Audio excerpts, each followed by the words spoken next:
Guys लेकर आ चुका हूँ आप सभी के लिए एक और नई वीडियो। उम्मीद करता हूँ कि वीडियो आप सभी को पसंद आएगी। अगर वीडियो आपको पसंद आए तो चैनल को सब्सक्राइब करना मत भूलिएगा और बेल आइकन को ऑल पर सेट कर दीजिए ताकि आपको न्यू एपिसोड का नोटिफिकेशन जल्द से जल्द आ चुके। तो हमारा जो एमसी है वो इसको बुरी तरीके से धोता है और एक मुंह पर जोर से किक मारता है जिससे कि उसके मुंह की पूरी खाल झड़ जाती है। इसको देखने के बाद इस डीमन पूरी तरीके से कंफ्यूज होता है कि आखिर उसकी लाइफ में ये चल क्या रहा है, या हो क्या रहा है। अब वो कुछ इतना सोच ही रहा होता है तभी उसके दिमाग की सनक जाती है और वो हमारे एमसी की टांग पकड़कर जोर से जमीन में दे मारता है और उसी के साथ साथ उसे खूब सारे मुक्कों से मारना चालू कर देता है। लेकिन हमारा एमसी शीशान भी कहाँ हार मानने वाला, वो भी उसके जोरदार जबड़े में एक खींच के दे मारता है जिससे कि वो डीमन बहुत ज्यादा शॉक होता है और मन ही मन में सोचकर कहने लगता है कि जो डीमन रेस की बॉडीज होती हैं वो नेचुरली में जब वो पैदा होती हैं तो वो काफी ज्यादा स्ट्रांग होती है। लेकिन आखिरकार मैं, जो कि एक डीमन एम्परर है, वो एक सिंगल पंच से मेरी ऐसी हालत कैसे हो सकती है। मुझे इस बात पर बिल्कुल भी भरोसा नहीं होता और मैं इसका एक पंच को भी नहीं झेल पा रहा हूँ। दूसरी तरफ शीशान उससे कहता है कि मैंने इतना एक्सपेक्ट भी नहीं किया था कि तुम्हारी जो हीलिंग पावर है वो इतनी ज़्यादा फास्ट है, तुम इतनी जल्दी हील होने में लगे हो। अगर वाकई में ऐसी बात है तो अगर क्या होगा अगर मैं बैक टू बैक तुम पर पंचेस मारूं और तुम्हारी पूरी की पूरी स्किन को ही गायब कर दूं तो। और जब इतनी तेजी से हमारा एमसी उसे मारता है तो वह फिर से कंफ्यूज होकर सोचता है कि ये कैसे पॉसिबल हो सकता है। मैं, जो कि पूरे के पूरे साउदर्न लैंड पर रूल करता हूँ, मैं यहाँ का किंग हूँ, एम्परर हूँ, जो भी समझ लो, और मुझे इसके द्वारा हराया जा रहा है, कैसे। तभी वो अपने आप को फिर से फुल्ली हील करता है और यूनिवर्स इन माय हैंड वाली टेक्निक को वापस से यूज करता है। अब जबकि एमसी पहले ही उसकी ये वाली टेक्निक को देख चुका है तो समझ जाता है कुछ तो गड़बड़ है दया। और तभी एक दो बड़े बड़े हाथ दोनों तरफ से हमारे एमसी को घेर लेते हैं और बिल्कुल किसी मच्छर की तरह मसल देते हैं। लेकिन अगले ही पता चलता है कि हमारा एमसी तो उनसे बचकर निकल चुका है। डीमन फिर भी हार नहीं मानता और बैक टू बैक कई सारे पंचेस की तरफ थ्रो कर देता है जिससे कि हमारा एमसी बिना किसी दिक्कत के डॉज करने में कामयाब रहता है। वो डीमन भी हार नहीं मानता और हमारा एमसी भी हार नहीं मानता और बैक टू बैक डॉज करना जारी रखता है। अब जब कितना डॉज कर लिया है तभी वो ऊपर की तरफ उड़कर वापस से आता है, पर वो डीमन भी कहाँ मानने वाला। वो वापस से ताली बजाने की कोशिश करता है हमारे एमसी को मसलने के लिए और जैसे ही वो ताली बजाता है तो हमारा एमसी फिर से बच जाता है। लेकिन हमारा एमसी एक बात नोटिस करता है, ये चीज भाई तुम्हें भी लगी थी ना थोड़ी देर के लिए कि ये रिपीटेड हो रही है ये वाली चीज। तो ये चीज हमारे एमसी को भी सेम टू सेम ऐसा ही लगने में लगा हुआ है। ये तो अभी अभी हुआ था, ये मैंने एक्सपीरियंस नहीं किया था कुछ देर पहले ये चीज क्या होने में लगा हुई। और उसने उसे फिर से डॉज किया। क्या ऐसा पॉसिबल हो सकता है कि मैं किसी ट्रैप में फंस चुका हूँ। दूसरी तरफ जो डीमन है वो उसे बताता है कि ये एक एंडलेस लूप है जो कि कभी खत्म नहीं होने वाला और मैंने जिस टेक्निक का इस्तेमाल किया है उससे पूरा का पूरा जो यूनिवर्स है वो मेरे हाथों में है और ये टाइम फ्लो फॉर्मेशन को कंट्रोल करता है। अब तुम इसमें पूरी तरीके से फंस चुके हो और तुम्हें इसे तोड़ना बिल्कुल भी नामुमकिन के बराबर है। जब तक मैं इस फॉर्मेशन को खुद से बंद नहीं कर देता हूँ तब तक तुम हमेशा एक ही लूप में फंसे रहोगे। तभी सीनियर ब्रदर ये देखता है तो वो काफी शॉक होते हैं, क्या लगता है कि डैम इट, मुझे पता था कि ऐसा कुछ ना कुछ तो इसके साथ जरूरी होगा। भले ही जुआंग शीशान की जो फिजिकल कॉम्बैट पावर है वो इनविजिबल है, कोई भी उसका मुकाबला नहीं कर सकता, लेकिन अगर जो उसका दुश्मन है वो उसके साथ हैंड टू हैंड फाइट नहीं करता है और फॉर्मेशंस का इस्तेमाल करता है उसके खिलाफ, तो यहाँ पर थोड़ा जो शीशान है वो कमजोर पड़ सकता है। यही इसकी एक कमजोरी है और इसकी पूरी की पूरी स्ट्रेंथ वो यूजलेस हो जाएगी। तभी दूसरा बंदा इसकी ये बात सुनता है और क्या लगता है कि जो फॉर्मेशन है वो ऑलरेडी डाउ रियलमी पर एंटर हो चुकी है और जो उसकी पूरी physical attacks है हमारे शीशान के, वो उसे बिल्कुल भी चोट नहीं पहुंचा सकते। इनको यह देखते हुए सारे की सारी हमारे एमसी को फंसाने के बाद भी डीमन उनकी तरफ देखता है और क्या लगता है, अच्छा अब अगली बारी तुम्हारी है। ये इतना सोच ही रहा होता है तभी उसकी फॉर्मेशन में एक क्रैक हो जाता है और हमारा एमसी जोर से चिल्लाते हुए क्या लगता है कि भले ही मैं यहाँ पर ट्रैप हो चुका हूँ टाइम के द्वारा और यहाँ से भाग नहीं सकता, यानी कि बचकर निकल नहीं सकता हूँ, तो अगर ऐसी बात है तो अपनी अपनी मैं पंचेस की स्पीड को इतना तेज कर दूंगा कि वो टाइम को भी ब्रेक कर दे और इस लूप को मैं एंड कर दूंगा यहीं पे। और तभी हमारा एमसी अपनी इमोर्टल टेक्निक बाइसेप को एक स्ट्राइक का इस्तेमाल करता है और बैक टू बैक कई सारे पंचेस थ्रो कर देता है और वो पंचेस देखने में किसी मीटियोर की तरह लग रहे होते हैं जो कि काफी पावरफुल होते हैं। और फाइनली धीरे धीरे पंचेस मारने के बाद वो उस फॉर्मेशन को ब्रेक थ्रू करने में कामयाब रहता है और फाइनली उसके बाद वो उस डीमन के मुंह पर एक जोरदार खींच के तमाचा मुक्का मार देता है और उसके पंचेस इतने ज्यादा पावरफुल होते हैं कि डीमन एक पल के लिए भी उसका मुकाबला नहीं कर पा रहा होता और बैक टू बैक पंचेस मारते हुए हमारा एमसी उसे आसमान में फेंक देता है और किसी तारे की तरह वो चमक उठता है। और फाइनली उसे दूर भेजने के बाद एमसी चैन की सांस लेता है और क्या लगता है कि मैंने इस लूप को फाइनली तोड़ दिया है। जब बाकी के जो एल्डर्स होते हैं ये देखकर वो काफी शॉक होता है और क्या लगता है कि क्या ये कैसे पॉसिबल हो सकता है, इस फॉर्मेशन को इस बंदे ने सिर्फ अपनी फिजिकल स्ट्रेंथ से तोड़ दिया। फैटी एल्डर भी देखकर ये शॉक होते हैं, क्या लगता है क्या इसकी जो फिजिकल अटैक्स हैं वो इस फॉर्मेशन को तोड़ने के लिए काफी है। तो सीनियर ब्रदर समझाता है और बताया लगता है एक फॉर्मेशन जो कि डाउ रियलमी में पहुंच चुकी है वो आखिरकार एक सिर्फ और सिर्फ डाउ के ही बंदे से टूट सकती है जिसके पास डाउ मौजूद है। इसका मतलब ये हुआ कि हमारा जो जुआंग शीशान है, वो ऑलरेडी शायद मे बी प्रोबेबली डाओ रियल्मी पे पहुँच चुका है। और डीमन्स के जो साथी होते हैं जब इसे देखते हैं तो वो काफ़ी शौक से भर जाते हैं और कहने लगता है कि ये तो डीमन एम्परर था, डीमन एम्परर। आखिर का ये हार कैसे गया? इस तरीके से हार गया, कैसे? तो दूसरा बंदा कहता है कि इस तरीके की जो स्ट्रेंथ है, ऐसा हो ही नहीं सकता है कि हमारे जो बॉस एम्परर हैं, वो इस पूरे के पूरे साउथ के एरिया को कंट्रोल कर सकें। यहाँ पर कुछ ना कुछ तो छिपा रहे हैं। मुझे लगता है कि इनके पास अभी भी कोई ना कोई ट्रम्प कार्ड बचा हुआ है जिसने अभी तक इन्होंने यूज़ नहीं किया। तभी वो उस डीमन की चिल्लाने की आवाज़ आती है और हमारा एमसी फिर से सावधान हो जाता है और पता चलता है कि वो डीमन ने अपने आप को ट्रांसफ़ॉर्म कर दिया है अपनी फाइनल फ़ॉर्म में, जो कि काफ़ी ज़्यादा पावरफुल है। अब टाइम होता है राउंड 2 की। डीमन मार खाने के बाद एमसी से कहता है कि तुमने एक्चुअली मुझे फ़ोर्स कर दिया है अपने डीमन हेरेटिक टेक्निक का यूज़ करने के लिए, और वो वापस से अटैक कर पड़ता है हमारे एमसी। जब दोनों के पंचेस आपस में टकराते हैं, तो उसकी एनर्जी इतनी ज़्यादा होती है कि आस-पास का जो समुद्र का पानी था, वो पूरी तरीके से वहाँ से हट जाता है और सभी के सभी लोग इसको देखकर काफ़ी शॉक होते हैं। इतनी ज़्यादा पावरफुल फ़ोर्स निकलने के कारण इस आइलैंड की तो लग जाती है और एल्डर कहने लगते हैं कि ये आइलैंड ज़्यादा देर तक इस भयानक बैटल को झेल नहीं सकता है। सभी लोगों को बता दो कि इस आइलैंड को छोड़कर निकल लो पहली फुर्सत में। सभी अपनी स्पिरिचुअल एनर्जी का यूज़ कर वहाँ से उड़कर निकल पड़ते हैं। जब डीमन यह देखता है कि ये जो बंदा है वो मेरे इस डीमन हेरेटिक फॉर्म में आने के बाद भी मेरे अटैक्स को ब्लॉक कर सकता है, या आखिरकार इस बंदे की जो फिजिकल स्ट्रेंथ है वो कितनी है। इतने अपने ख्यालों में खोया ही हुआ था डीमन। एमसी उसके हाथों पर चढ़कर उस पर रेडी होता है अटैक करने के लिए और उसके हाथों में एक जोरदार किक मारता है उसकी गर्दन के पास चढ़कर, जिससे कि इसे देखकर ऐसा लगता है जैसे कि आंट मैन लड़ने में लगा हुआ है किसी नॉर्मल ह्यूमन से छोटा होने के बाद। डीमन इसको सोचता है देखकर और कहने लगता है कि मुझे इसका बिल्कुल भी अंदाजा नहीं था कि क्लोज कॉम्बैट में भी मैं इसका मुकाबला नहीं कर सकता, मेरे पास कोई एडवांटेज ही नहीं है। और तभी अपने वो बोन फैंग हाउंड्स की डोमिनियन का इस्तेमाल करता है, जिससे कि जमीन से बहुत सारे पहाड़ निकल पड़ते हैं हड्डी से बने हुए और चारों तरफ से शीशान को उससे घेर लिया जाता है। लेकिन शीशान को इन सब से बातों से बिल्कुल भी फर्क नहीं पड़ता और बिना किसी दिक्कत के वो डॉज करना जारी रखता है और आगे भी बढ़ पड़ता है। कोई भी अटैक हमारे एमसी को छूने में नाकामयाब रहते हैं। एमसी जब इसे देखता है तो वो कहता है कि जो बोन स्पाइक्स है वो जमीन से निकलने में लगी हुई है और एंडलेसली आ रही है, खत्म ही नहीं हो रही। अगर वाकई में अगर ऐसी बात है कि जमीन से निकलने में लगी हुई है, तो मैं साला इन सभी के सभी हड्डियों के ढांचे को तोड़कर डिस्ट्रॉय ही कर देता हूँ अपनी इमोर्टल टेक्निक बैटल स्पिनर से। और वो गोल गोल रानी कितना कितना पानी ऐसे घूमने लगता है जोर जोर से। तभी डीमन भी कहता है कि जो टेक्निक है वो तुम्हें थोड़ी देर के लिए तो रोक कर रख ही सकती है और मेरे लिए इतना टाइम काफी होगा तुम्हें हराने के लिए। मैं इस बात को मानता हूँ कि तुम काफी ज्यादा टफ हो, काफी पावरफुल हो, और इसीलिए मैं ज्यादा देर तक उसे होल्ड बैक नहीं करने वाला अपनी पावर्स को। जब बाकी के जो साथी डिफेंस होते हैं वो देखते हैं कि ये इस टेक्निक का इस्तेमाल करने वाले हैं तो वो घबरा जाते हैं। दूसरा बंदा खुश होते हैं, क्या लगता है कि फाइनली जो डीमन एम्परर है वो उस टेक्निक का इस्तेमाल करने वाले हैं, ये जो फाइट है अब वो खत्म होने वाली है। और तभी आसमान से एक बहुत बड़ा गधा आसमान से गिरने लगता है, जो कि काफी ज्यादा बड़ा होता है क्वालिटी में और क्वांटिटी में और पावरफुली, और बताता है कि ये एक क्यूसी इमोर्टल यानी कि हाफ इमोर्टल वेपन है, जो जुआनमिंग माउंटेन सप्रेसिंग हैमर इसका नाम है। जब हमारा एमसी से देखता है तो वो काफी शॉक होता है। डीमन उसे बताता है कि इस हैमर को क्राफ्ट किया गया था फ्रैगमेंट से, किसके? वो भी जुआनमिंग से, जो कि डीमन रियल्म के डीमन माउंटेन से बना हुआ है, जो कि प्रोमिडल माउंटेन की स्पिरिट को भी अपने अंदर समाया हुआ है। और एक जेंटल स्विंग से, मतलब हल्के से टच से मैं बस एक बार घुमाऊंगा और यहाँ पर ये सुनामी पैदा कर सकता है और माउंटेन्स को शेक कर सकता है और डिस्ट्रॉय कर सकता है मेरा ये वेपन। अब मैं इसके सहारे तुम सभी को डिस्ट्रॉय कर दूंगा और तुम्हें अभी अंडर एस्टिमेट नहीं करना चाहिए इस हाफ इमॉर्टल वेपन को।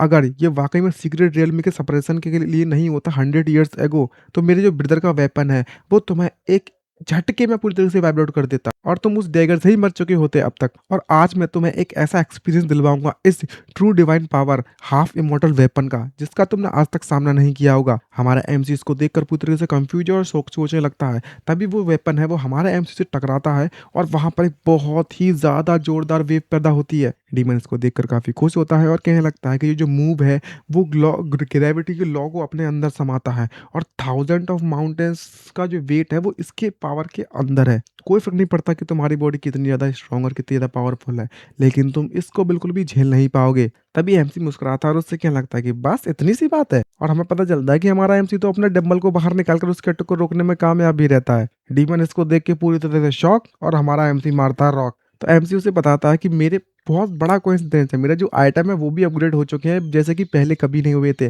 और तुम्हारे इस अटैक को काउंटर करने के लिए काफ़ी है। और बात रही तुम्हारी इस ग्रेविटी एम्पावरमेंट के बारे में, और तुम बात कर रहे हो थाउजेंड ऑफ माउंटेन जितना वजन का, लेकिन तुम्हें इसके बारे में पता नहीं होगा कि मैं कई समय से, बहुत ज़्यादा एजेस से ऐसी हार्ड ट्रेनिंग करने में लगा हुआ हूँ। और वह अपनी इमोर्टल टेक्निक बैटल टोर्नेडो को इस्तेमाल करता है और गोल गोल घूमकर उसके उस गधे में यानी कि उस वेपन में घुस जाता है और पूरी तरह से डिस्ट्रॉय करते हुए सीधे डीमन की हैंड की तरफ भर पड़ता है। जब वह डीमन देखता है कि उसका हाफ इमोर्टल वेपन की तो बैंड बच चुकी है, तो शॉक के मारे घबरा जाता है और उसका हैंड भी पूरी तरह से डिस्ट्रॉय हो चुका है अब तो, और समझ नहीं आ रहा कि आखिरकार चल क्या रहा है, और बोलता है कि मैं तो एक डीमन एम्परर हूँ फर्स्ट लेवल का, और इस कम से कम अर्ली ट्रिब्यूलेशन ट्रांससेंड स्टेज का जितना मेरे पावर है उतनी तो वो हैगी हैगी, लेकिन ये जो बंदा है जिसने अभी अभी इमोर्टल रियलमी को टच किया है तो ऐसा लगने में लगा हुआ है मैं भी तो पहुंच गया था ऑलमोस्ट इमोर्टल रियलमी पे। मुझे लगता है कि ये लेट रिवोल्यूशन ट्रांसफर स्टेज पर जरूर होगा, तभी हमारा एमसी मसल इमोर्टल टेक्निक का फिर से इस्तेमाल करता है, जिससे कि इसकी जो शेडो होती है वो बहुत ज्यादा बिग हो जाती है। ये देखकर स्पेशल एनर्जी बनी हुई है वो शायद डीमन भी काफी शॉक होता है, और हमारा एमसी फिर से अपनी बाइसेप स्ट्रेट पंच का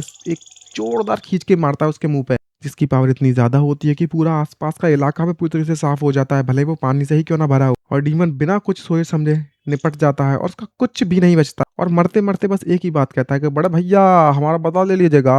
और उसके डीमन साथी इस बात को देखकर, इस चीज को देखकर इतना घबरा जाते हैं कि उनकी बैंड बज जाती है और क्या लगता है कि ऐसा हो ही नहीं सकता, हमारे डीमन एम्परर भैया कैसे हार गए, ये जो बंदा है वो कम से कम महायाना स्टेज पर था कुछ समय पहले हमसे जब फाइट कर रहा था, लगता है कि अब तो हमारी बैंड बजने वाली है। और अपने साथी से कहता कि हमें यहाँ से भागना होगा जल्द से जल्द। अगले ही पल पता चलता है कि उसकी गर्दन उखाड़ दी जा चुकी है। जब वो दूसरा बंदा अपने साथी को देखता है तो पूरी तरह से शॉक हो जाता है, और इतना सोचते सोचते हमारा एमसी तुरंत उसकी गर्दन को पकड़ लेता है ताकि उसे मार सके, क्योंकि इसने तो बहुत ज्यादा उंगली की थी। यहाँ पर हमारा एमसी इस वक्त बहुत ज्यादा गुस्से में, और क्या लगता है कि तुम ही हो ना वही जिसने मेरे ब्लैक फिनिक्स और फेंग तियांशुओ को मारा था, अब समय हो चुका है कि हम अपना हिसाब बराबर करें। जब सभी लोग देखते हैं कि हमारा एमसी फाइट जीत चुका है, तो फैटी एल्डर उसके पास आते हैं और क्या लगता है कि जुआन शीशांग तुम्हें इतना ज्यादा जल्दबाजी नहीं करनी चाहिए इस डीमन को मारने के लिए। एक जो डीमन किंग लेवल का जो डीमन है वो हाई रैंक डीमन आर्मी का एक हाई रैंक का बंदा है, आई मीन डीमन है। अगर हम इसकी सोल को सर्च करते हैं तो हमें शायद इंपॉर्टेंट इंटेल या फिर कोई इंफॉर्मेशन मिल सके। डीमन घबरा जाता है, उनकी बातों से एग्री होता है और क्या लगता है कि यस यस मैं तुम्हारे लिए अभी भी काफी ज्यादा यूजफुल हूँ, तुम मुझे नहीं मार सकते। लेकिन हमारे दिमाग की एमसी के दिमाग की वैसी सनकी हुई है, तो वो किसी की बातों पर ध्यान नहीं देता और उसके सर को डिस्ट्रॉय कर देता है। लेकिन पता चलता है कि पूरी तरीके से उसे नहीं मारता, और क्या लगता है कि मैंने बस इसे बेहोश कर दिया है, तो ये काफी ज्यादा आसान होगा ताकि तुम इसकी सोल को देख सको। तो फैटी एडलर उसे बताते हैं कि यहाँ पर एक और छोटा सा बेस हमारे पास मौजूद है, हमें वहां पर जाकर बात करनी चाहिए। तुम्हारे पास भी कई सारे ऐसे क्वेश्चंस होंगे जो तुम हमसे पूछना चाहते हो, हमने सही कहा ना। तभी सिचुएशन शिफ्ट होती है आइलैंड बेस 2 पर। यहाँ पर सभी लोग बैठकर अपनी मीटिंग कर रहे होते हैं इसे सब कुछ बताने के लिए। तो एमसी भी पहले अपने बारे में बताता है कि इस उस समय पर जो टूर्नामेंट हो रहा था उस वक्त मैं स्पेस क्रैक में फंस चुका था, और मेरे पास उसके बाद क्या हुआ मुझे कुछ भी नहीं पता, और मैं सीधे सीधे एक्सप्लेन करूँ डिटेल्स में तो मैं वो बता नहीं सकता, लेकिन तुम मुझे बता सकते हो कि इस समय के दौरान यहाँ पर क्या हो चुका है। तो फैटी एल्डर उसे बताता है कि जो डीमन रेस का इन्वेंशन है वो 1000 ईयर्स एगो, मतलब 1000 साल पहले से ही चालू हो चुका था। उस समय पर वह सिर्फ और सिर्फ दो रियलमी के बीच में जो क्रैक हुआ था, थोड़ा सा हल्का सा क्रैक था ना, उसके सहारे अंदर आया करते थे और अपनी डीमन की को इस डिवाइन कंटिनेंट में भेज दिया, और डाव फायर को सीक्रेट रियलमी में करप्ट कर दिया था। और 100 साल पहले की बात है जिस वक्त वो टूर्नामेंट था, उस समय पर उनका जो अरकाम्स की सोल थी वो उस क्रैक के थ्रू यहाँ पर आ चुकी थी, और उसने वहां पर एक कॉप्स का डेड बॉडी का इस्तेमाल किया था अपने आप को रिवाइव करने के लिए उस सीक्रेट रियलमी में, उस हेवनली टॉप में। तुम्हें तो पता ही होगा इसके बारे में। और उसके बाद भले ही उसे स्पेस क्रैक में ये तुम्हारे साथ जा चुका था, लेकिन वो वहां पर मरा नहीं गया, बल्कि में उसने एक ऐसी पावर को हासिल कर लिया स्पेस के थ्रू। एंशियंट डीमन रेस हॉली लैंड के लैंड में जाकर पहुंच गया, तो उसे वहां पर पावरफुल चीज मिल गई, और वो एक ऐसा वेन्यू था, वो एक ऐसा इलाका था, ऐसी जगह थी जो कि हमारे यहाँ पर जियांतन इवेंट जो हमने रखा था वहां पर सेमीफाइनल्स होने वाले थे, और जो सीक्रेट रियल में है वो एंशियंट र्यून है वहां पर, और उस एंशियंट रियल में के अंदर एक सीक्रेट रियल में मौजूद थी। वहां पर एंशियंट डीमन गॉड का एक क्लोन मौजूद था। जब ये बात हमारा एमसी सुनता है तो वो पूरी तरह से शॉक से भर जाता है। फैटी एडलर उसे बताता है कि जो डीमन रेस है उसे डिफरेंट लेवल्स में डिवाइड किया गया है। डीमन जनरल, उसकी जो पावर है वो बॉडी इंटीग्रेशन स्टेज के बराबर है। डीमन किंग महायाना स्टेज के, डीमन एम्परर बराबर है रेवोल्यूशन ट्रांसजेंडर स्टेज के, और डीमन लॉर्ड्स हैं उनकी पावर बराबर है रेड डस्ट इमोर्टल, या फिर तुम इमोर्टल स्टेज के फर्स्ट लेवल पर कह सकते हो। लेकिन बात करें डीमन गॉड के बारे में तो वो इमॉर्टल स्टेज से भी अबव है, उससे भी ज़्यादा पावरफुल है और इस वर्ल्ड में कोई भी ऐसा बंदा नहीं है प्रेज़ेंट जो कि उससे जाकर मुकाबला कर सके या फाइट कर सके। ये बात सुनकर एमसी काफ़ी शॉक होता है और उससे पूछता है कि अगर ऐसी बात है तो उसका जो क्लोन है वो कम से कम इमॉर्टल स्टेज का तो होगा ही होगा। ये देख सुनने के बाद फैटी एल्डर से बताता है कि तुमने बिल्कुल सही कहा, क्योंकि जो अरकाम है उसकी जो ब्लड लाइन है वो डीमन गॉड की है और उसकी जो सोल है अगर उसके बॉडी के अंदर घुस गई थी तो वो एक्टिवेट कर सकता है बिना किसी प्रॉब्लम के उस क्लोन को, और पावर और इमॉर्टल स्टेज की जो पावर है उसे इस्तेमाल कर सकता है हम सभी को हराने के लिए। और उस समय पर उस बंदे ने वहाँ पर उस क्लोन को एक्टिवेट करने के लिए ब्लड सैक्रिफाइस फॉर्मेशन का इस्तेमाल किया था, जिससे कि हमारे सारे के सारे जो ह्यूमन्स हैं वो काफ़ी गुना बिलियंस में मारे गए थे सेंट्रल कॉन्टिनेंट के, और सभी के सभी इलाके को उसने डिस्ट्रॉय कर दिया था। और एक बार जो स्पेस क्रैक है वो ओपन हो गया, जिसका सहारा उसका इस्तेमाल करके उसने अपनी डीमन रेस को हमारे इस कॉन्टिनेंट डिवाइन कॉन्टिनेंट में लेकर आया, जिससे कि इन्वेड कर वो कंट्रोल कंट्रोल कर सके इस डिवाइन कॉन्टिनेंट को। जब हमारा एमसी ये सब सुनता है तो वो पूरी तरह से कंफ्यूज और शॉक से भर जाता है। तो सीनियर ब्रदर बताता है कि तुम शायद इसके बारे में सोच रहे होगे कि आखिरकार उसने अकेले ये सब कैसे किया। अगर यहाँ पर रेड डस्ट इमॉर्टल्स थे हमारे ह्यूमन रियलमी में, तो आखिरकार हम लोगों ने उसे रोकने की कोशिश क्यों नहीं की? तो सीनियर उसे बताता है कि वो इसलिए क्योंकि हमारे ह्यूमन्स के बीच में यहाँ पर कुछ गद्दार हैं। क्या तुम्हें वो बात अभी भी याद है? स्टार्टिंग पॉइंट पे जो डीमन रेस थी, जब उन्होंने इन्वेड किया था हमारे इस डिवाइन कॉन्टिनेंट पर, तो उन्होंने अपनी डीमन क्यू का इस्तेमाल किया था, हाँ, उस डाव फायर को करप्ट करने के लिए। उस डाव फायर के अंदर उन्होंने अपनी डीमन सीड को प्लांट कर दिया था, और जो भी उसे एब्जॉर्ब करेगा, जो डाव फायर को एब्जॉर्ब करता है उस सीक्रेट रियलमी के ट्रायल्स में, तो वहाँ पर कुछ पॉसिबिलिटीज़ है, कुछ चांस है कि वो पैरासाइट हो जाएगा उस डीमन सीड से। तो जब उस अरकाम ने उस डीमन गॉड के क्लोन को एक्टिवेट कर दिया और इमॉर्टल स्टेज की पावर को उसने चालू किया, एक्टिवेट किया और उसकी पावर को यूज़ किया, तो जो डीमन सीड्स थे वो अवेकन हो गए थे, जिससे कि जिसने उसको एब्जॉर्ब किया था डार्क फायर को, और वो सारे के सारे जीनियसेस थे उस ट्रायल में पार्टिसिपेट करने के लिए, वो सभी पैराटाइज्ड हो गए इस डीमन सीड के बदले में, और उनकी जो पर्सनैलिटीज़ थी वो कम्प्लीटली चेंज हो गई और वो डीमन रेस के पपेट बन के रह चुके हैं। यहाँ तक कि इतना ही नहीं, बल्कि में रेड डस्ट इमॉर्टल्स है ना, वो भी उसके मुकाबला नहीं कर पाए थे। जब डीमन रेस ने इन्वेड किया था हमारे इस डिवाइन कॉन्टिनेंट में, तो उन्होंने एक ऐसी बैटल लड़ी थी यहाँ पर ऐसा आज तक किसी ने भी नहीं देखा। जो रेड डस्ट इमॉर्टल्स थे उन्होंने अपनी पूरी जी जान लगा दी थी हराने के लिए, लेकिन भले ही जो इमॉर्टल स्टेज की मदद से हम लोग फाइट कर रहे थे, लेकिन वो सेंट्रल एरिया को प्रोटेक्ट करने में नाकामयाब रहे, और जो रॉयल फैमिली है वो पूरी तरीके से वाइप्ड आउट हो गई। ये सुनने के बाद एमसी पूरी तरह से शॉक हो जाता है और बताने लगता है कि जो रॉयल फैमिली है, क्या तुम कह रहे हो कि पूरी तरह से वाइप्ड आउट हो चुकी? तो आखिरकार जो प्रिजनर्स थे जो कि लॉक्ड थे वहाँ पर, उनका क्या हुआ? तो फैटिंग बताता है, यानी जो एल्डर फैटी बताते हैं कि तुम शायद से जुआंग फैमिली के बारे में बात कर रहे हो। ये बात सुनने के बाद एमसी पूरी तरह से शॉक हो जाता है। एल्डर फैटी बताता है कि इनफैक्ट हमें तुम्हारी आइडेंटिटी के बारे में सब कुछ पहले से पता हुआ है, क्योंकि तुम्हारे जो र्यूमर्स फैले हुए तुम्हारे बारे में कि तुम यंग मास्टर हो जुआंग फैमिली के, जुआंग शीशान, जिसके पास कोई भी स्पिरिचुअल रूट्स नहीं थी और स्पिरिचुअल पावर का इस्तेमाल नहीं कर सकता है, लेकिन तुम्हें देखकर लगता था कि तुमने इमॉर्टलिटी हासिल करने का एक दूसरा रास्ता ढूंढ लिया है, इसलिए हम लोगों ने उस वक्त तुमसे कुछ नहीं कहा था। ये बात सुनने के बाद एमसी खड़ा होता है और शौक में कहने लगता है कि मेरे पेरेंट्स के बारे में क्या हुआ? तो फैटी बताता है कि जो रॉयल फैमिली है पूरी तरह से वाइप्ड आउट हो चुकी थी, और जो बिलियंस थे जितने भी सेंट्रल में, उसे सेक्रीफाइस कर दिया जा चुका था ब्लड सेक्रीफाइस के लिए,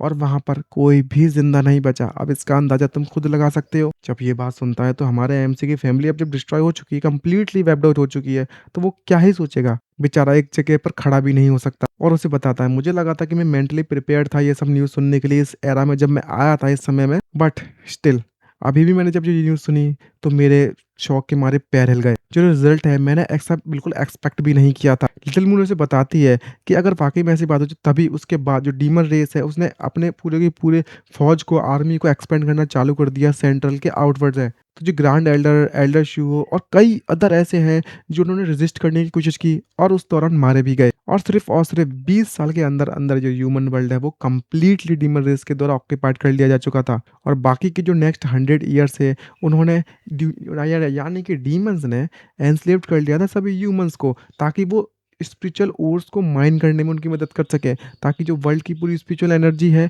वो और भी इधर कम हो जाए, और वो लोग पता नहीं क्यों यूज़ करना चाहते हैं, वो तो पता चल ही जाएगा। इसको देखकर ऐसा लगता है कि हमारी जो दुनिया है वो अपने अंत की तरफ बढ़ रही है। सीनियर ब्रदर बताता है कि जैसे जैसे स्पिरिचुअल एनर्जी कम होती जा रही है, वैसे वैसे ह्यूमंस और भी कमज़ोर होते जा रहे हैं, और जो रेजिस्टेंस थी अब वो भी नहीं कर सकता, क्योंकि पावरफुल लोग नहीं है ना। तो एमसी उससे पूछता है कि उन्हें इतनी ज़्यादा स्पिरिचुअल ओर की ज़रूरत क्या है वैसे? तो फैटी एल्डर उसे बताता है कि किसी को भी इसके बारे में नहीं पता है, लेकिन डेफिनेटली ये उनके कल्टीवेशन के लिए तो बिल्कुल भी नहीं है। सेक्स्ट मास्टर जो नांगवांग हुआंग है, करंटली उस जगह पर इस मैटर को इन्वेस्टिगेट करने में लगी हुई है, तो शायद उसके बारे में हमें कुछ पता चल जाए। लेकिन अब जबकि तुम्हारा जो अराइवल यहाँ पर आ चुका है, वो एक ऐसा टर्निंग पॉइंट है, जो कि ह्यूमन रेस के रेजिस्टेंस के लिए काफ़ी ज़्यादा इंपॉर्टेंट है। अब जबकि ये ह्यूमन्स हैं, तुम्हारे आने के बाद स्टिल अभी भी फाइट कर सकते हैं। अगर हम तुम्हारी मदद करें या फिर उन सबकी मिलकर एक साथ फाइट करें, तो मे बी हमारे पास ये चांसेस है उनके से फाइट करने के लिए। अगर तुम किसी ब्रिज की तरह जहाँ पर सर्व करोगे, तो मे बी हमारे पास एक चांस रहेगा उनसे फाइट करने का, क्योंकि तुमने हेवनली एम्परर की डॉटर को बचाया था उस टूर्नामेंट में। अगर तुम जाओ और इमोर्टल रियलमी के अंदर और वहां से मदद बुलाकर लेकर आओ, तो हम डीमन रेस से मिलकर एक साथ फाइट कर सकते हैं। ये बात सुनकर एमसी कंफ्यूज होता है और समझ नहीं पा रहा होता कि चल क्या रहा है। तो फैटी एल्डर उसे सब कुछ एक्सप्लेन करता है और बताने लगता है कि जिस लड़की को तुमने बचाया था उस हेवनली टॉम के सीक्रेट रियल्म में, वो एक्चुअली में कोई और नहीं बल्कि मैं हेवनली एम्परर की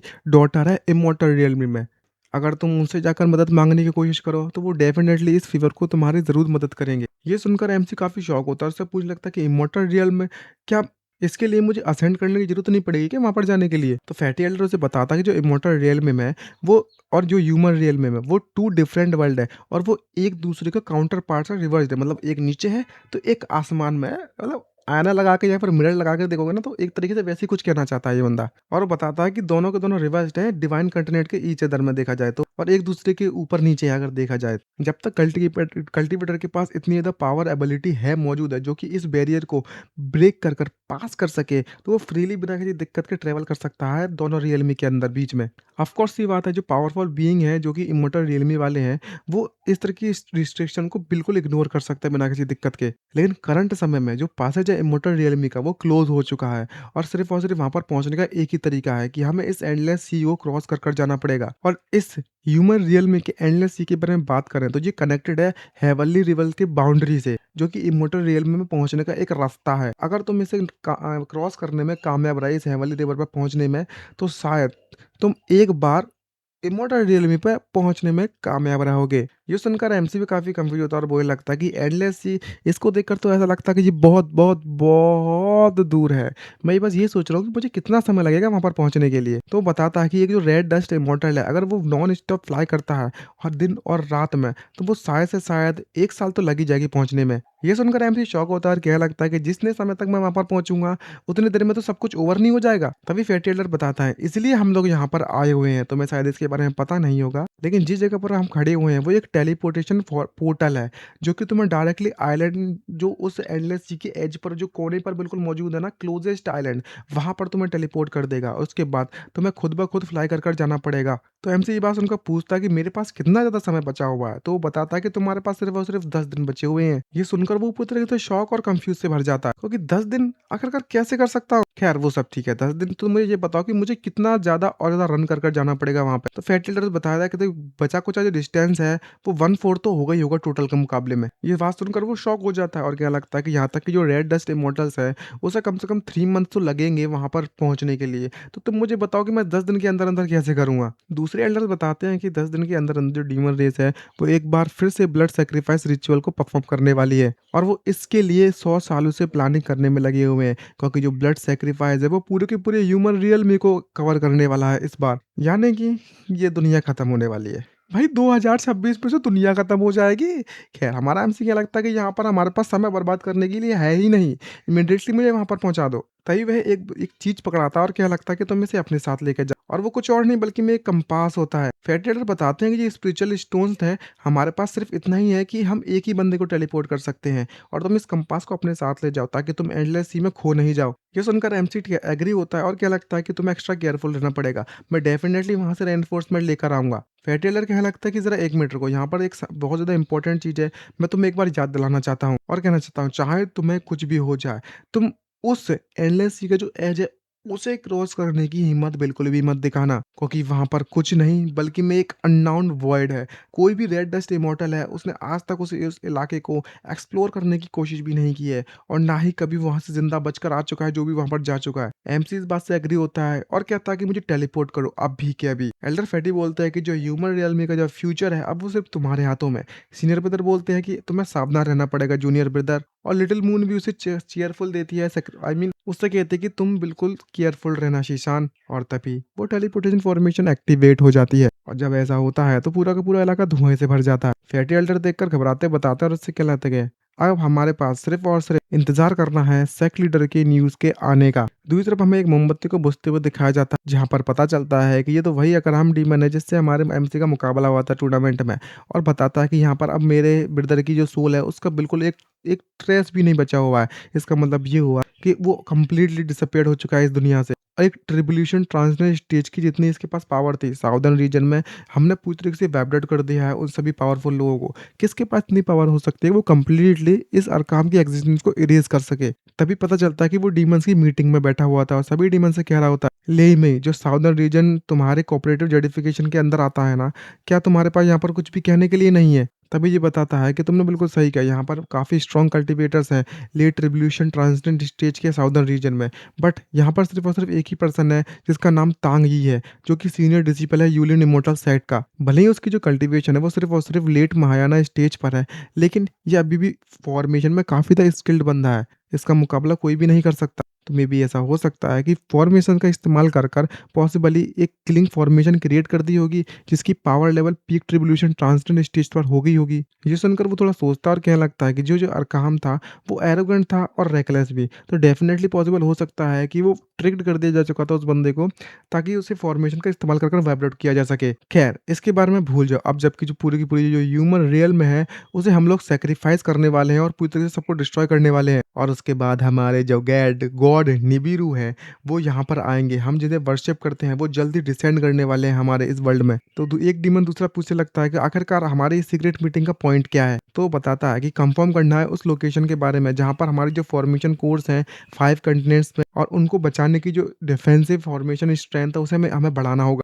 ये बात सुनकर ये डीमन थोड़ी देर के लिए सोचता है और भाया हमें पता चलता है कि ये कोई डीमन है ही नहीं। इसकी जो ट्रू आइडेंटिटी है आप समझ जाओ कौन है, ये तो हमारे सेक्ट मास्टर निकली भाई। अभी सीन शिफ्ट होता है दूसरी बाहर की तरफ जहाँ पर एक दीवार पर एक छोटा सा क्रैक दिखाया जाता है और उसी छोटी सी क्रैक के बाहर हमें एक डीमन को दिखाया जाता है जो कि अभी मीटिंग में मौजूद था। और वो पीछे मुड़कर देखता है कहीं कोई मेरा पीछा तो नहीं कर रहा और वो बिना किसी सोचे समझे उधर देख देख के आराम से निकल जाता है उस क्रैक से बाहर। और जब वह डीमन क्रैक से बाहर आता है तब पता नहीं क्यों अचानक से बहुत तेज भागना चालू कर देता है। अब आपने पता लगा ही लिया होगा कि ये कोई और नहीं बल्कि में हमारी सेक्ट मास्टर है और जो कि भाई कतई डिस्गस में इतनी ज़्यादा पावरफुल है कोई उसे पहचान ही नहीं पाया।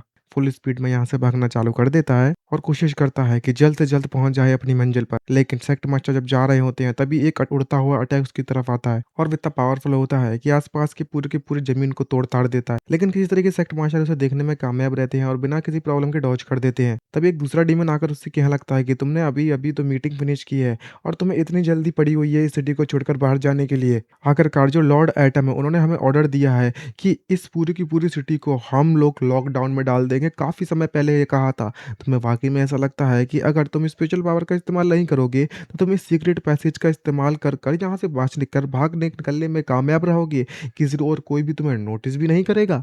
ये सुनकर सेक्ट मास्टर उससे कुछ भी नहीं कहती लेकिन वो डीमन उसे पहचान लेता है और उसे कहने लगता है कि तुम इस तरीके से डिस्कस करना बंद करो, मैंने तुम्हें पहचान लिया है। और सेक्ट मास्टर अपने रियल रूप में आ जाती हैं और बोलती है धप्पा।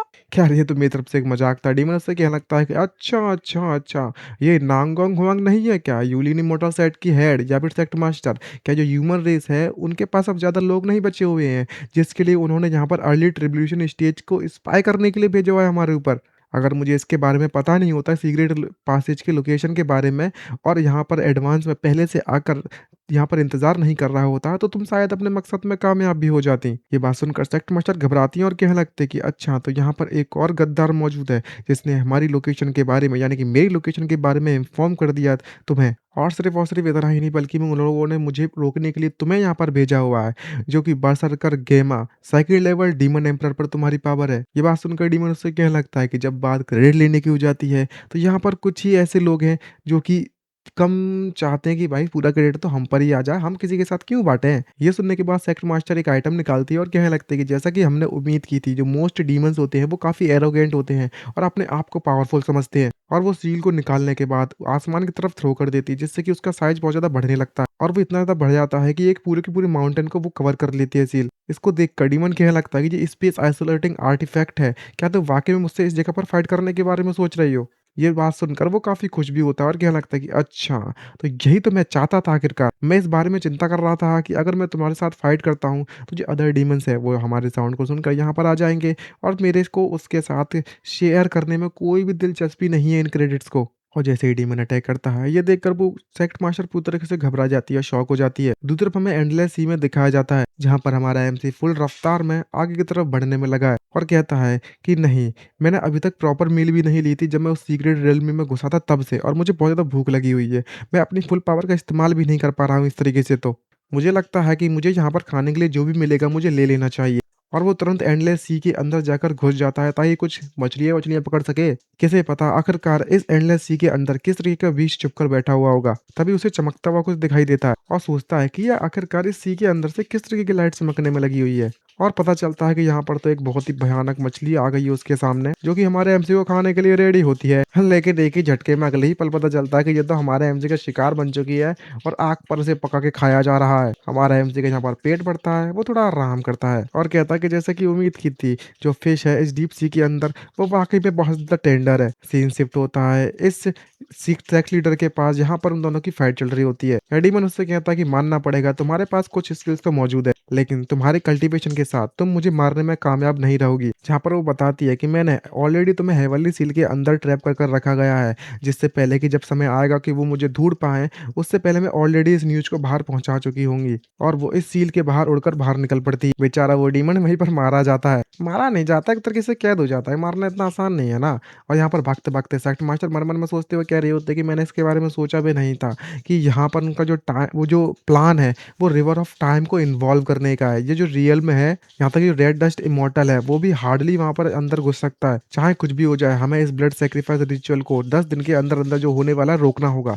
वरना पूरी की पूरी जो ह्यूमन रियल में नहीं, पूरा का पूरा जो एंटायर डिवाइन कंटिनेंट है, वो डिस्ट्रॉय हो जाएगा। तभी कोई आकर उससे कहने लगता है कि जो डीमन रेस का 1000 ईयर का प्लान है, आखिरकार हम किस तरीके से तुम्हें उसे रोकने में कामयाब होने देंगे? जैसे ही सेक्ट मास्टर देखती है, तो वो घबराते हुए क्या लगती है कि ये स्पिरिचुअल पावर, ये तो कोई और नहीं बल्कि मैं डीमन लॉर्ड है, वो भी इमॉर्टल स्टेजर, और ये काफ़ी बड़ा भी होता है, पावरफुल भी। और अगले ही पल दिखाया जाता है कई सारे अटैक सेक्ट मास्टर की तरफ बढ़ पड़ते हैं और सेक्ट मास्टर उसे डॉज करते हुए वहाँ से बचकर निकलने की पूरी कोशिश कर रही होती है और इसकी हालत बहुत ज़्यादा खराब हो चुकी है और कहती है कि मैं ऑलमोस्ट वहाँ पर पहुँच चुकी हूँ, बस थोड़ा-सा डिस्टेंस और बिना किसी दिक्कत के मैं सक्सेसफुली अपने मिशन को कामयाब करके रहूँगी। डीमन इसको जाते हुए देखता है और कहने लगता है कि तुम तो सिर्फ़ और सिर्फ़ डिब्रेशन ट्रांजिशन स्टेज पर हो। तुम्हें वाक़ई में ऐसा लगता है कि तुम मुझसे बचकर ज़िंदा बचकर निकल सकती हो? और तभी वो अपने हाथ को आगे बढ़ाता और अपने एनर्जी को एक जगह पर इकट्ठा कर उसे बाव एंड एरो बनाता है और वो सेक्ट मास्टर पर शूट करने के लिए रेडी है और एक बहुत ही पावरफुल अटैक सेक्ट मास्टर की तरफ थ्रो कर देता है, जो कि इतना पावरफुल होता है कि उसके सामने जो भी चीज़ आती है, वो हर चीज़ को कंप्लीटली डिस्ट्रॉय कर देते हैं अटैक। अब सेक्ट मास्टर के पास बचने के अलावा कोई चांस ही नहीं है अच्छे बचने का और वो काफ़ी ज़्यादा खून से सनी हुई होती है और कहने लगती है कि ये काफ़ी लेट हो चुका है। दूसरा बाकी के जो elders, senior brother, little moon सब लोग देख रहे होते हैं सेक्ट मास्टर के लैंप पर, जिसको देखकर लिटिल मून कहने लगती है कि ये सेक्ट लीडर का जो सोल है, सेक्ट लीडर मॉम का सोल लैंप है, ये क्या वही है? तो सीनियर ब्रदर बताते हैं कि जो जो मिशन है वो एक डेथ ट्रैप है, तो आखिरकार हम लोगों ने उन्हें वहाँ पर भेजा ही क्यों? तो फैटी एल्डर बताते हैं कि यही हमारे पास सबसे बेस्ट पॉसिबल चॉइस थी। आखिरकार जो 3 डीमन लॉर्ड्स थे जो गार्ड करने में लगे तो सेंट्रल रॉयल फैमिली को, यहाँ तक कि जो रेड डस्ट इमॉर्टल है, जो भी वहाँ पर गए थे वो मारे गए और वो आगे चल के मारे भी जाएँगे, अगर कोई और भी आता है तो। तो जो सेक्ट लीडर है उनके पास एक ऐसी सीक्रेट टेक्निक है जिससे कि उन्हें डिस्कवर करना इतना आसान नहीं होगा और वो इंटेल को हासिल करने में कामयाबी रहेंगी। और इसीलिए इस जॉब को करने के लिए रेड डस्ट इमॉर्टल स्टेज के अंडर में सिर्फ़ यही है जो कि परफेक्ट है। और अगले ही पल हमें दिखाया जाता है कि इनका जो सोल लैंप है सेक्ट लीडर का, वो कंप्लीटली बुझ चुका है, जिसको देखकर लिटिल मून काफ़ी शॉक होती है और उससे कहने लगती है कि इसकी जो सोल लैंप है वो कंप्लीटली जा चुका है। इसका मतलब ये हुआ कि जो सेक्ट लीडर मॉम है, ओह शिट! और रोना चालू कर देती है। तो फिर टेलर उसे बताते हैं कि लगता है कि सेक्ट लीडर फेल्ड हो चुकी है और ज़मीन में दूसरी तरफ हमें एक बहुत ही बड़ा गड्ढा दिखाया जाता है। यहाँ पर डीमन उसके पास आकर कहने लगता है कि इस मॉर्टल स्टेज के अंडर में यहाँ पर कोई भी ऐसा बंदा नहीं है जो कि मेरे इस पावरफुल अटैक को झेलने में कामयाब रहा है। वो चूर-चूर हो जाएँगे, डस्ट बनकर रह जाएँगे। तभी हमें पहाड़ों में कहीं एक छोटी-सी गुफ़ा को दिखाया जाता है और उस गुफ़ा के अंदर हमें सेक लीडर को दिखाया जाता है, जो कि बैठी हुई होती है और कह रही होती है कि मुझे थोड़ी देर के लिए और सँभालना है अपने आप को, मैं बस पहुँचने वाली हूँ अपने टारगेट पर। इसको देखकर लगता है कि ये तो कंप्लीटली डैमेज्ड हो चुकी है, लेकिन यार इसके सोल लैम्प तो बुझ गई है, ये यहाँ पर आई तो आई कैसे? और ये चलने में भी नाकामयाब रहती है, ठीक से चल भी नहीं पा रही। तभी यहाँ पर अगले ही पल दिखाया जाता है कि जो फैटी एल्डर है वो उड़ते हुए उसके पास आते हैं और काफ़ी घबराए हुए दिखाई देते हैं। तो सेक लीडर कहने लगते हैं कि तुम फाइनली यहाँ पर आ चुके हो। यहाँ पर फैटी एल्डर बताता है कि जैसे कि हमने एग्री किया था, अगर तुम्हारी जो सोल लैंप है वो कंप्लीटली बुझ जाता है, तो मैं यहाँ पर तुम्हारा इंतज़ार करूँगा इस टेलीपोर्टेशन फॉर्मेशन में तुम्हारे लिए। सेक लीडर, ये तुम्हारी बॉडी को क्या हुआ? तो सेक लीडर बताती है कि ये पॉइंटलेस है। मैं बस एक फ्रेगमेंट हूँ अपने ही सोल का। एक बार मेरी जो डिवाइन पावर है वो खत्म हो जाएगी, मैं कंप्लीटली दुनिया से डिसअपीयर्ड हो जाऊँगी। ये बात सुनने के बाद एल्डर काफ़ी ज़्यादा दुखी होते हैं, लेकिन इसके बात को पूरी तरीके से इग्नोर करते हुए वो कहती है कि थैंकफुली, जिससे पहले कि मेरी जो पूरी की पूरी बॉडी पेरिश्ड हुई थी, डिस्ट्रॉय हुई थी, उससे पहले मैं अपने मैक्सिमम रेंज के अंडर में आ चुकी थी, जिससे कि मैंने अपनी सारी की सारी मेमोरीज़ को इस क्लोन के अंदर ट्रांसफ़र कर दिया, जो कि 100 माइल्स दूर था। और उनके प्लान के मुताबिक जो डीमन्स हैं, वो स्पिरिचुअल माइंड्स को इकट्ठा करने में लगे हुए हैं, ताकि वो ब्लड सैक्रिफाइस कर सके ह्यूमन वर्ल्ड को। और उसके जो कोऑर्डिनेट्स हैं, वो वहाँ पर है रिवर ऑफ टाइम के अंदर। और इस वक़्त उनके पास इतनी पावर मौजूद नहीं है कि वो इस ड 2 डोमेन्स के बीच का जो बैरियर है, उसे क्रॉस कर यहाँ पर आ सकें। इसीलिए वो यहाँ पर रिवर ऑफ टाइम में एक ऐसा होल बनाना चाहते हैं, ताकि वो अपने गॉड का वेलकम कर सकें इस वर्ल्ड में। ये बात सुनने के बाद वो कंप्लीटली शॉक होता है और कहने लगता है कि रिवर ऑफ टाइम, इसका मतलब ये हुआ कि वो प्लेस सच में एक्ज़िस्ट करती है। यहाँ पर सेक्ट मास्टर बताती है कि यही वह एक ऐसी जगह है, जो कि ग्रेट डाउ ऑफ टाइम के एंड पर मौजूद है। और यही डाव का अंत है। अरे समय है भाई, समय को तो कोई समझ ही नहीं पाया, मैं तो कैसे बताऊँ तुम लोगों को समय के बारे में। ख़ैर ये सब पे ध्यान ना देते हुए ये बताती है कि इसकी जो मैनिफेस्टेशन है वो एक हाईएस्ट पॉइंट है ग्रेट डाव का। एक समय की बात है, जो आउटर गॉड्स है वो इनडायरेक्टली हमारे इस कॉन्टिनेंट के डिवाइन कॉन्टिनेंट के डोमेन पर अटैक कर दिया था रिवर ऑफ टाइम के थ्रू, और जिसके कारण इस वर्ल्ड का past, present and future completely destroy हो जाएगा, अगर ये सारे गॉड हमारे यहाँ आने में कामयाब रहे तो। डीमंस को लगता है कि मैं ऑलरेडी मारी जा चुकी हूँ, लेकिन उन्हें इसके बारे में कोई अंदाज़ा भी नहीं था कि मैंने अपने क्लेन के थ्रू इस इन्फॉर्मेशन को ऑलरेडी यहाँ पर पहुँचा दिया है। तो तुम्हें ये बात ध्यान में रखनी पड़ेगी, और ये कोऑर्डिनेट्स जो मैं तुम्हें बता रही हूँ, 5 ब्लड सैक्रिफाइस रिचुअल फॉर्मेशन के जो पॉइंट्स हैं, वो इस जगह पर हैं। और इतना बताते ही सेक्ट मास्टर की जो बची-कुची स्पिरिचुअल बॉडी होती है, वो गायब होना चालू हो जाती है। जिसको देखकर बताते हैं कि लगता है कि मेरा समय आ चुका है, लेकिन फिर भी मैंने अपने मिशन को कंप्लीट कर दिया है। फेटी एल्डर काफ़ी ज़्यादा उदास होते हैं उसके जाने से। तो जाते-जाते सेक्ट मास्टर एक और बात कहती है कि जो मर चुके हैं वो ऑलरेडी आज़ाद हो चुके हैं, लेकिन जो अभी भी ज़िंदा हैं, उन्हें ये जो बोझ है अपने कंधों पर लेना ही पड़ेगा दुनिया को बचाने के लिए। और ये जो ज़िम्मेदारी है, वो मैं यहाँ पर आज से और अभी से तुम पर सौंपती हूँ। और ऐसा कहते-कहते कंप्लीटली पूरी तरीके से गायब हो जाती है सेक्ट लीडर। एल्डर काफ़ी उदास होते हैं और कहने लगता है कि आपको चिंता करने की ज़रूरत नहीं है सेक्ट लीडर, क्योंकि जो ह्यूमन्स वो डेफ़िनेटली इस वॉर को जीतने वाले हैं। दूसरी तरफ जो शीशान है, वो फुल रफ़्तार में आगे की तरफ बढ़ पड़ा है अपने मिशन को कंप्लीट करने के लिए। एमसी को दौड़ते-दौड़ते काफ़ी ज़्यादा समय हो चुका होता है, तो वो कहने लगता है कि मुझे दिन और रात दौड़ते-दौड़ते 3 दिन हो चुके हैं जब से मैंने रुका हुआ हूँ। अब कंप्लीटली मैं यहाँ पर समय के बारे में तो भूल ही चुका हूँ। तो मुझे पहुँचने में अपने टारगेट पर कितना समय लगने वाला है। लेकिन तभी अचानक से जैसे ही वो सामने देखता है, तो वो कुछ ऐसी अजीब-सी चीज़ को नोटिस करता है और देखता है कि एक बहुत ही बड़ी एक अजीब-सी चीज़, स्काई पियर्सिंग पिलर है। ये क्या चीज़ है? ये जो पिलर है वो ज़मीन से लेकर आसमान के अंदर घुसा हुआ है। क्या ऐसा पॉसिबल हो सकता है कि जिस जगह को मैं अभी देखने में लगा हुआ हूँ, ये वही एंडलेस सी का जो इलाका है जहाँ पर मुझे पहुँचना था, मैं वहाँ पर पहुँच चुका हूँ क्या?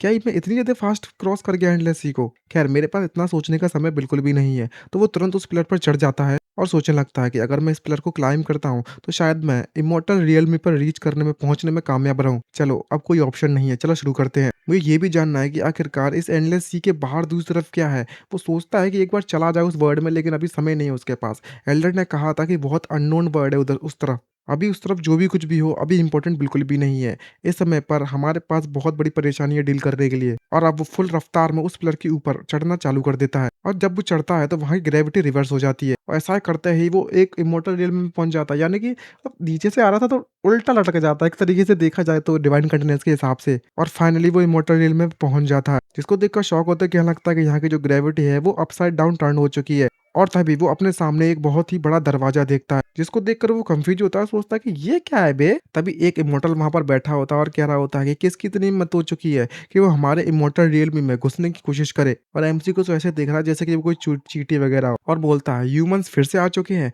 जो जो इमॉर्टल रियल में है उन्होंने ह्यूमन रियल में के साथ अपना जो नाता है वो कट कर लिया है। कोई फ़र्क नहीं पड़ने वाला कि तुम कितनी बार मदद माँगोगे, तो लेकिन तुम्हें बिल्कुल भी यूज़लेस है तुम्हारी सारी मेहनत। तो इसीलिए मैं कह रहा हूँ प्लीज़ यहाँ से वापस चले जाओ। तो एमसी बताता है कि सॉरी, लेकिन इस बार मुझे हेवनली एम्परर से मिलना ही होगा। जिसको सुनकर इमॉर्टल को यहाँ लगता है कि ह्यूमन्स है वो वाक़ई में बहुत ज़्यादा इग्नोरेंट है और बहुत ज़्यादा स्टबर्न। एमसी से फाइट करने के लिए, उसे रोकने के लिए वो तुरंत कूद पड़ता है और दोनों एक-दूसरे के आमने-सामने होते हैं। तो एम्परर से आई मीन इमॉर्टल से कहने लगता है कि अगर तुम इमॉर्टल रियल्म में घुसना चाहते हो तो और हेवनली एम्परर से मिलना चाहते हो तो तुम्हें मेरे टेस्ट को पास करना पड़ेगा और मुझे हराना पड़ेगा। लेकिन एमसी के पास इससे बातें करने के लिए बिल्कुल भी समय नहीं होता और एक जोड़ के दे मारता है कनपटी में, हट साड़ा, और एक खींच के मारता है जिससे कि ये इमॉर्टल दूर जाकर गिरता है। इसको समझ में भी नहीं आ रहा होता कि अभी उसके साथ क्या हुआ, क्योंकि एक ही मुक्के में इसकी बैंड बजा दी। तो एमसी बोलता है कि जब तक मैं इस गोट को अगर मैं ओपन कर लेता हूँ तो मैं इमॉर्टल रियलिटी में एंटर कर सकता हूँ। मैंने सही कहा ना? तो इमॉर्टल उससे कहने लगता है कि तुम अपने आप को समझते क्या हो बच्चे? तुम्हें लगता है कि तुम कुछ भी कर सकते हो। मैं तो बस यहाँ का पहला टेस्ट था।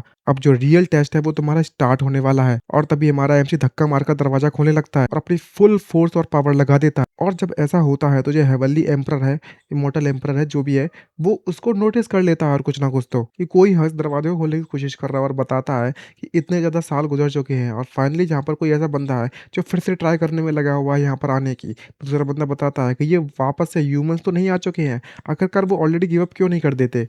100 साल पहले की बात है, कुछ इमॉर्टल रियलवी फैमिलीज थी जिनसे इनवाइटेड किया गया था जुआनतन ग्रैंड इवेंट में, और वो डिमोनिक इन्वेजन का सामना करना पड़ा उस इवेंट के दौरान उनको। और इस सिचुएशन को सॉल्व करने के लिए वो रिस्पॉन्सिबल थे और मानी करना चाहते थे, लेकिन अनएक्सपेक्टेडली उन्होंने अपने कई सारे रेड डस्ट इमॉर्टल्स को खो दिया उस फाइट के दौरान। यहाँ पर बताता है ये इमॉर्टल एम्परर, ये डीमन रेस है, उनके पास एक अजीब तरीके का और बहुत ही स्ट्रेंज डिवाइन स्टैच्यू है, जो कि इनफाइनाइटली एब्जॉर्ब कर सकता है कोई भी स्पिरिचुअल एनर्जी को, और इसे डिस्ट्रॉय करना भी इम्पॉसिबल है हमारे लिए। साला कितना भी कोशिश कर लो, कर ही नहीं पाते, क्योंकि जो कल्टीवेटर्स हैं, जो ग्रेट डाओ की स्ट्रेंथ होती है, वो उसे डिस्ट्रॉय करने के लिए पावरफुल नहीं है। इसको सुनकर दूसरा बंदा बोलता है जो ग्रेट डाओ की जो स्ट्रेंथ है, इसकी जो फाउंडेशन है, वो स्पिरिचुअल एनर्जी पर बेस्ड है, और फ़ोर्ज करे अगर वो अपनी फिजिकल बॉडी को, तो वो ऐसा नहीं करते हैं। तो इमॉर्टल एम्परर बताता है कि ये जो गेट है वो एक इमॉर्टल आर्टिफैक्ट है जो कि मिमिक किया गया है उस डिवाइन स्टैच्यू को। अगर तुम इस गेट को भी ओपन नहीं कर सकते तो तुम उनसे फाइट करने के बारे में सोचना भी मत। ये बात सुनकर ये दूसरा बंदा बोलता है कि यहाँ पर एक यंग गर्ल थी उस समय पर, और जो कि काफ़ी समय तक टिकने में कामयाब रही थी, लेकिन उसको कल्टीवेशन स्टेज थी वो काफ़ी ज़्यादा लो होने के कारण वो इसके डिफरेंस को क्रॉस नहीं कर पाई। लेकिन जो रेड डस्ट इमॉर्टल्स हैं जो कि इसके पहले आए थे वो भी तो फेल हो चुके थे। एक बार उन लोगों ने इस गेट को टच करने की कोशिश की तो उनकी जो स्पिरिचुअल एनर्जी है वो ड्रेन होना चालू हो गई थी। तो एम्परर बताता है कि जब तक उसके पास अगर प्योर फिजिकल स्ट्रेंथ नहीं होगी तो कोई भी इसको क्रॉस नहीं कर सकता, और ऐसा आज तक कोई भी एग्जिस्ट ही नहीं करता। लेकिन इनको हमारे एमसी के बारे में कोई अंदाजा भी नहीं है और हमारा एमसी से खोलने में कामयाब रहा। दूसरा इमॉर्टल कह रहा होता है पीछे से कि तुम्हें अपनी स्पिरिचुअल एनर्जी वेस्ट करने की जरूरत नहीं है, ये पूरी तरह यूजलेस है, और कि तुम्हारी जो स्पिरिचुअल एनर्जी है वो जल्दी खत्म हो जाएगी। लेकिन एमसी उसे बताता है मैं और स्पिरिचुअल एनर्जी, मैं तो कभी इसके साथ पैदा ही नहीं हुआ था। ये सुनने के बाद ये बंदा पूरी तरह से शॉक हो जाता है, क्योंकि हमारा एमसी फाइनली अपनी फुल पावर का इस्तेमाल करता है और धीरे-धीरे करके गेट ओपन करने में कामयाब भी रहता है। ऐसा करते हुए जब इमॉर्टल देखता है तो वो कंप्लीटली शॉक हो जाता है, क्योंकि हमारे एमसी ने फाइनली उस गेट को खोल दिया है, और जो इमॉर्टल्स एम्परर है वो भी इसको देखकर काफी शॉक हो जाता है और कहने लगता है कि जो रियल में गेट है वो फाइनली किसी के द्वारा धक्का देकर ओपन कर दिया जा चुका है। लेकिन कैसे, हाउ इज दिस पॉसिबल? उसी के तुरंत बाद इस लड़की को दिखाया जाता है जो कि आकर कहती है कि फादर, मैंने यहाँ पर सुना है कि किसी ने यहाँ पर इस रियल्म गेट को ओपन करने में कामयाब रहा है कोई बंदा, और ये कोई और नहीं है, वही सीक्रेट रियलमी में हमारा एमसी को जिसको बचाया था ना एमसी ने, ये वही बंदी है। अगर आप भूल गए होंगे तो पुराने एपिसोड्स जरूर देखिएगा। खैर, वो इसकी डॉटर थे जिससे वो मदद मांगने के लिए आया हुआ है हमारा एमसी। तो एम्परर से बताता है इसका फादर कि तुमने बिल्कुल सही कहा, यहाँ पर रियली में कोई एक्स्ट्रा एक्स्ट्रा एक्स्ट्रा ऑर्डिनरी बंदा है इस वर्ल्ड में जो कि ऐसा कर सकता है। जिसको सुनकर वो बताती है ये वही बंदा है जो उस वक्त ओनली सिर्फ़ वही ऐसा कर सकता है। तो एम्परर उससे कहता है कि तुम मेरे साथ आओ, जो गेट है उसे ओपन कर दिया जा चुका है और इस तरीके की जो कमोशन है वो पूरी की पूरी डेफ़िनेटली अलर्ट करेगा सभी इमॉर्टल फैमिलीज़ को। दूसरी तरफ हमारा एमसी बिना किसी प्रॉब्लम के इसे ओपन करने में कामयाब रहता है। तो जो पीछे वाला इमॉर्टल है वो उसको देखकर कहता है कि जो गेट है, यहाँ तक कि जो रेड डस्ट इमॉर्टल्स है वो भी उसे ओपन नहीं कर सकते। लेकिन एक्चुअली में ये बंदा करने में कामयाब रहा। तो एमसी उससे पूछता है, क्या तुम मुझे उस हेवनली एम्परर पर मिलवाने ले जा सकते हो? तो ये इमॉर्टल मार खाने के बाद इसका जब मुँह सूज चुका है तो वो कहने लगता है कि तुम्हें इतनी जल्दबाज़ी करने की क्या ज़रूरत है? यहाँ पर अभी भी लास्ट टेस्ट बचा हुआ है तुम्हारे लिए। तभी एक उड़ता हुआ अटैक हमारे एमसी की तरफ आता है। तो हमारा एमसी बिना किसी प्रॉब्लम के उसके डॉज करने में भी कामयाब रहता है और पता चलता है कि यहाँ पर एक और इमॉर्टल से फाइट करने के लिए आ चुका है। तो पहला वाला इमॉर्टल इसके बारे में बताता है कि ये बंदा कोई और नहीं बल्कि मैं, इसके पास ग्रेट डाउ ऑफ स्ट्रेंथ है, यानी स्ट्रेंथ को कल्टीवेट करता है और ये लीडर है इमॉर्टल फैमिली के, जिन्होंने स्ट्रेंथ को मास्टर कर रखा है और हम सभी के सभी लोग इन्हें बैटल एम्परर के नाम से भी जानते हैं। तभी बैटल एम्परर हमारा एमसी से पूछता है, क्या वो तुम ही बंदे थे जिसने इस रियल गेट को धक्का देकर ओपन कर दिया? एमसी एग्री होता है इस बात से, जी हाँ। तो ये बोलता है कि मैं तुम्हारी कल्टीवेशन स्टेज को सेंस नहीं कर पा रहा हूँ, तुमने किस तरीके की ट्रिक का इस्तेमाल किया है। खैर, मुझे इन सब छोटी मोटी बातों से फर्क नहीं पड़ता और ये मैटर भी नहीं करती और यही एग्जैक्टली थी आखिरकार मैं इस थर्ड टेस्ट को पर्सनली हैंडल करने में लगा हुआ हूँ। अगर तुम मेरी इस स्ट्राइक या फिर अटैक को झेलने में कामयाब रहे तो तुम इस टेस्ट को पास कर लोगे। इतना कहते ही वहां पर एक और किसी की एंट्री होती है और पता चलता है कि ये तो हेवनली एम्परर डॉटर और उसका साथी, आई मीन कौन है पता नहीं, बाद में पता चल जाएगा। वहां पर वो लड़की आती है, उससे कहने लगती है कि अभी की अभी वहीं पर रुक जाइए अंकल, ये वही बंदा है जिसके बारे में मैंने आपको पहले बताया था। इस बंदे का नाम जुआंग शीशान है, जिसने ह्यूमन रियल मी में मुझे उस वक्त बचाया था। जब हमारा एमसी उसे देखता है तो वो शॉक हो जाता है और शॉक के मारे चिल्लाता है और उससे क्या लगता है, तुम ये तो तुम हो ना, ये वही मास्क की शॉटी जो कि उस सीक्रेट रियल मी में मुझसे मिली थी। तभी ब्लू हेयर वाला बंदा कहने लगता है कि तुम कितने ज्यादा रूड हो, ये हेवनली एम्परर की मोस्ट बिलीव्ड यंगेस्ट डॉटर है, जो कि प्रिंसेस जीचेन की लुओ लुओ है इनका नाम। ये देखकर एमसी शॉक होता है और कहने लगता है कि तुम वाकई में हेवनली एम्परर की डॉटर हो। तभी वो बताती है कि उस समय पर वो मैं सीक्रेटली ह्यूमन रियल मी में घुस चुकी थी, इसलिए किसी को भी नहीं पता। तो एमसी पूछता है, तो इसका मतलब ये हुआ जो तुम्हारे पीछे है वो मस्ट भी, आई मीन जरूर ही कोई और नहीं बल्कि मैं हेवनली एम्परर हाउतियान होंगे। दूसरा वाला बंदा इस बात को एग्री करते हुए उसका इंट्रोडक्शन देता है। दूसरी तरफ हमारा एमसी किसी चीज को देखकर सरप्राइज होता है और तुरंत उससे पूछता है, हेवनली एम्परर मैं यहाँ पर एक रिक्वेस्ट के साथ आया हुआ हूँ। तभी उसके जो अंकल होते हैं वो उसको वहीं पर रोक देते हैं। तो एमसी कंफ्यूज होता है और पूछता है, क्या हुआ बे? तो ये बोलते हैं कि यहाँ तक कि तुमने इस क्यू लू लू को बचाया था, लेकिन अगर तुम हेवनली एम्परर से कुछ चाहते हो तो तुम्हें पहले इस फाइनल टेस्ट को क्रॉस करके वहीं पास करना होगा, जो रूल्स को हम तोड़ नहीं सकते। यहाँ पर जो चिल्लाते हुए कहने लगते कि अंकल तुम एक रेड डस्ट इमॉर्टल हो, आखिरकार तुम इसके लिए चीजें डिफिकल्ट क्यों बना रहे हो? तो हेवनली एम्परर उससे कहने लगता है कि कोई बात नहीं, तुम्हें कुछ भी कहने की जरूरत नहीं है, मेरे को भी तो देखने दो, आखिरकार ये जो बंदा है वो कितना पावरफुल है। और तभी ये रेड डस्ट इमॉर्टल उस पर अटैक करने के लिए रेडी हो जाता है। एमसी कहता है, आज जा बेटे, चलो देखते हैं कौन पावरफुल है। तभी वो अपने मसल ट्रेनिंग के लिए जिन डंबल्स का यूज करता है और भाई समझ जाओ यार, इस प्लेट्स को उठाकर उसके सामने रोकने के लिए कोशिश करता है इसका यूज करके। इसका अटैक इतना पावरफुल होता है कि एमसी कुछ समय के लिए पीछे की तरफ धकेला जाता है और इसकी एनर्जी का ब्लास्ट इतना ज्यादा होता है कि आसपास का पूरा इलाका एकदम वेव निकल पड़ती है एनर्जी की। ये देखकर हेवनली एम्परर पूरी तरीके से शॉक हो जाता है कि आखिरकार ये बंदा इसे रोकने में कामयाब कैसे रहा, लेकिन इसकी जो प्लेट थी इसने यूज किया था वो पूरी तरह से डिस्ट्रॉय हो चुकी है। यहाँ पर वो बोलता है, हेवनली एम्परर भले ही इसने आर्टिफैक्ट का यूज किया है, लेकिन इसने इसकी फुल स्ट्रेंथ को, जो कि रेड डस्ट इमॉर्टल है, उसकी स्ट्रेंथ को झेलने में कामयाब रहा। ठीक है, तुमने थर्ड टेस्ट को भी पास कर लिया है, अब तुम अपना पर्पस बता सकते हो यहाँ पर आने का। यहाँ पर हमारा एमसी बताता है कि जो डीमन रेस है वो परफॉर्म करने वाली है ब्लड सेक्रीफाइस को पूरे के पूरे ह्यूमन रियलमी में, और मैं यहाँ पर एक रिक्वेस्ट के साथ आया हूँ तुम्हारी मदद मांगने के लिए इमॉर्टल रियलमी से। जो हेवनली एम्परर को तो पता ही होगा कि आखिरकार जो लिप्स हैं अगर वो डिस्ट्रॉय हो जाते हैं तो अगली बारी दांत की आती है एक्सपोज होने की, ठंड के कारण। आई मीन मुहावरा मार रहा है कि अगर हम मरे फिर तो अगली बारी तुम्हारी आने वाली है। ये बात सुनकर दूसरा बंदा कहने लगता है कि यंग फ्रेंड, तुम्हें पता भी है कि जो इमॉर्टल रियलमी में है वो सिंगल पर्सन के द्वारा रूल नहीं किया जा सकती। यहाँ पर जो पावर स्ट्रगल है वो काफी तक कॉम्प्लेक्स है। यहाँ तक कि जो हेवनली एम्परर है वो एक्चुअली में सिर्फ और सिर्फ एक स्मॉल पार्ट को रूल करते हैं, गवर्न करते हैं इस इमॉर्टल रियलमी में।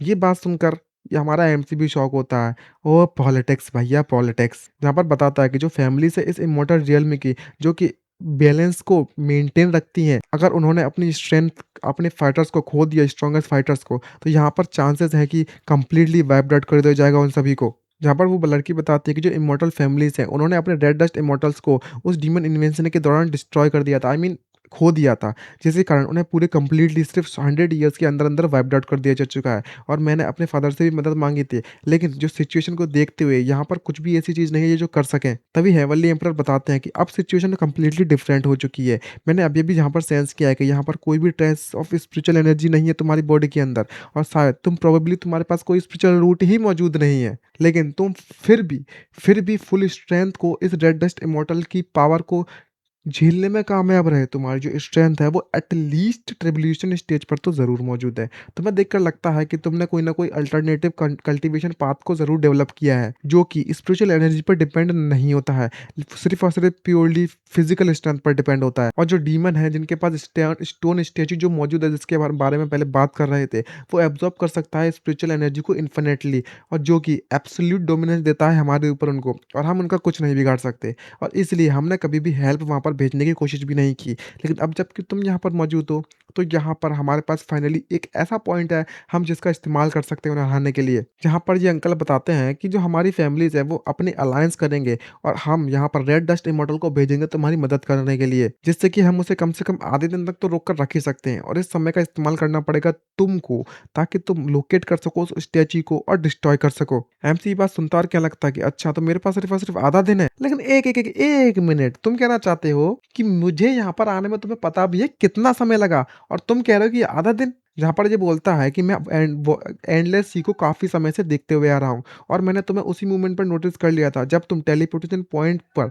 पहुँचे थे और एंडलेस सी को क्रॉस करने की कोशिश कर रहे थे, और तुम्हें पर यहाँ पर आए हुए एग्ज़ैक्टली 10 डेज़ हो चुके हैं। जब ये बात एमसी को पता चलती है कि उसे 10 दिन हो चुके हैं, तो वो काफ़ी शॉक हो जाता है। दूसरी तरफ सीन शिफ्ट होता है ह्यूमन के साइड, जहाँ पर जो ब्लड सैक्रिफाइस की जो फॉर्मेशन है वो एक्टिवेट हो जाती है, और हर तरफ सिर्फ और सिर्फ लाल-लाल खून का खेल शुरू होता है फिर से। जब खूनी खेल शुरू होता है, तो पूरे के पूरे वर्ल्ड की डिवाइन कंटिनेंट की जितनी भी स्पिरिचुअल एनर्जी है, उसे एक ही जगह पर एब्ज़ॉर्ब होना चालू हो जाती है। और रिवर ऑफ टाइम में हमें रिवर गॉड को दिखाया जाता है, जिसकी हालत देखने में बहुत ज़्यादा खराब हो रखी है, और वो घबराते हुए क्या लगता है कि जैसा कि हमने उम्मीद की थी, उन्होंने इस रिचुअल को परफ़ॉर्म करने के लिए सिर्फ़ यही टाइम सबसे ज़्यादा इस्तेमाल किया है, जब मैं अपने सबसे ज़्यादा वीकेस्ट पॉइंट पर था। और स्पिरिचुअल एनर्जी एब्ज़ॉर्ब होने के कारण यहाँ पर जो क्रैक है रिवर ऑफ टाइम में, वो बड़ा होने लगता है धीरे-धीरे करके। यहाँ पर इसको देखकर रिवर जो टाइम गॉड है वो बताता है कि पहले इन लोगों ने पूरी की पूरी स्पिरिचुअल एनर्जी को एब्ज़ॉर्ब कर लेंगे, ड्रेन कर लेंगे, ताकि जो इसकी स्पिरिट बीन्स एंड माउंटेन्स है वो पूरी तरह से खाली हो जाए,